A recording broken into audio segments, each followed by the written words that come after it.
makikinabang tulad ng dating pamahalaan ngayon. Hindi! Dapat ialay ang pansit kay Quiruga, isa sa pinakamakapangyarihang tao sa Pilipinas. Dapat ay sa Eminencia Negra kay Don Simon. Tingnan ninyo! Hindi ba't iyon ang paboritong estudyante ng Rektor? Masdan ninyo sa karwahe ni Simon sumakay. Ang guslabis ng Vice Rector ang pananglilingkuran ng Panginoon Dios. Yata, dinakip si Basilio Padrone.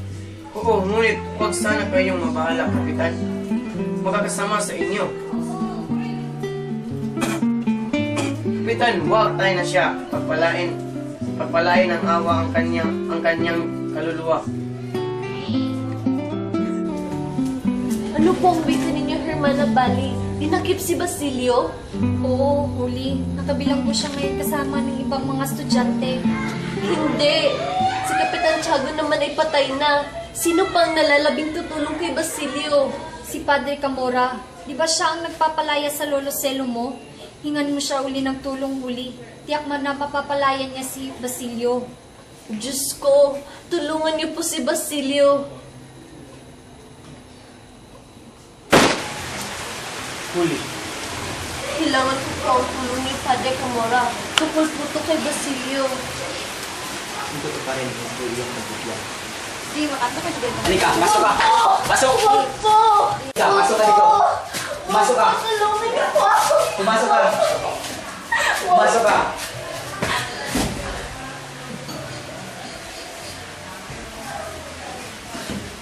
Huli! Tumakbo ka!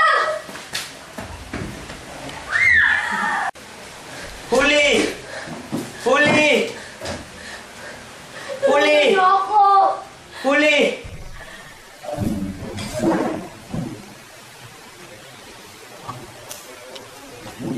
Isa akong masamang anak at kapatid, Ginoong Simon.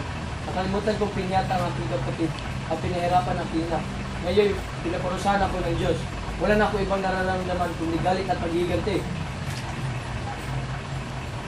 Kahit na may magsikat man, ay hindi ako nakialam. Nabigo sila at kinulong pa rin ako kahit wala akong kasalanan. At ngayon, pinaparusahan ako. Handa na ako. Handa ko na ipagtanggol ang bayan. Nabigo ang kilusan dahil na rin sa akin. Purong sulong aking desisyon dahil umiibig pa ko noon. Ngayong patay na aking puso ay walang nang dahilan para umatras pa. Pareho na tayo ngayon.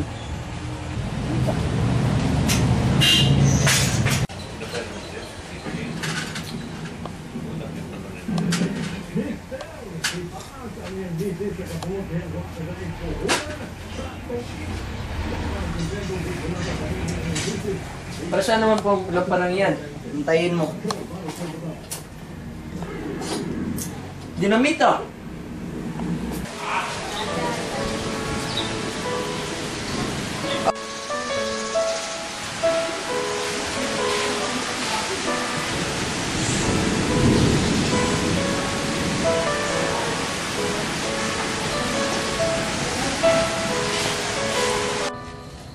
Ikakasal na pala si Paulita kay Juanito Pelaez. Kawawang isagani. Ang dami pala magdadamay sa pagsabog na magaganap. Kawawa naman ang ilan. Kailangan ko sabihan ng iba na umalis upang hindi madamay.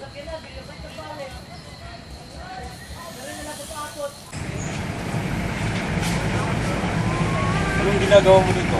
Sigani, tara na, umalis na tayo dito. Bakit ka alis? Punta natin siya. Ibig ko siyang makita. Gusto ko ba mamatay? Hindi ko alam. Kinig ka. Ang lampara sa loob ay may lamang pulbura. Ano? Sabog yan anumang oras ngayon. Bukas ay iba na siya. Kawaan ka ng Diyos.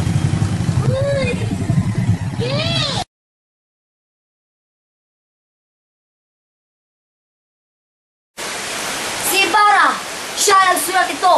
Sulat kamay niya ito! Ituloy lang kasi yan! Walang dapat ipangamba! Walang kwenta ang mga bagay na yan! Irene, pakitaas na lamang ang minitsa. Isang saglit lamang. Magnanakaw! Habulin ninyo magnanakaw!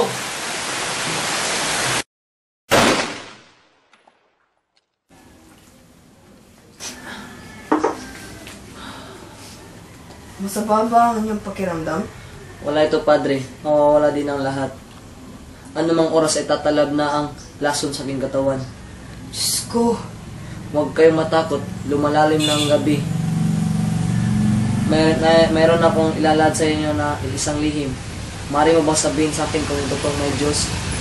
kahit saan tayo magtungo, nariyan ang Diyos. Padre, ayaw ko mamatay na may dalang kasamaan. Ako si Crisostomo Ibarra na malaon ng pinagpalagay na patay. Noong araw pagkatapos ko nag-aral sa Europa ay umuwi ako rito upang pakasalan ng babaeng iniibig kong si Maria Clara. Ngunit ito hindi natupad. Patawarin ka ng Diyos, anak. Alam niyang hindi mo ginusto ang lahat.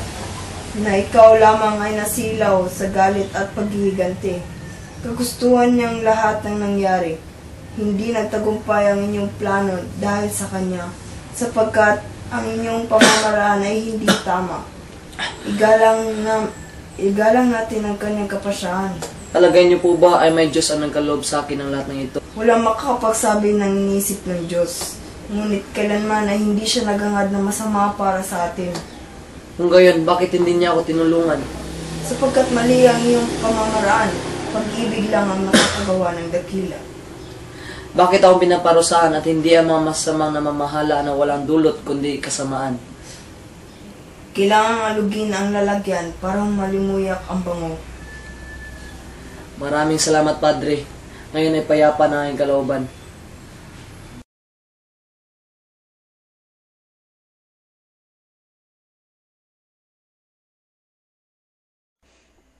Malibing ka nawa sa kailaliman ng dagat. Ngunit kung kakailanganin ka ng tao para sa isang marangal na hangarin, ipaintulot ng Diyos na matuklasan ka sa sinapupunan ng alon. Pansamantala, dyan ka muna. Hindi makababaluktot ng katwiran, hindi mag-uudyok ng kasakiman.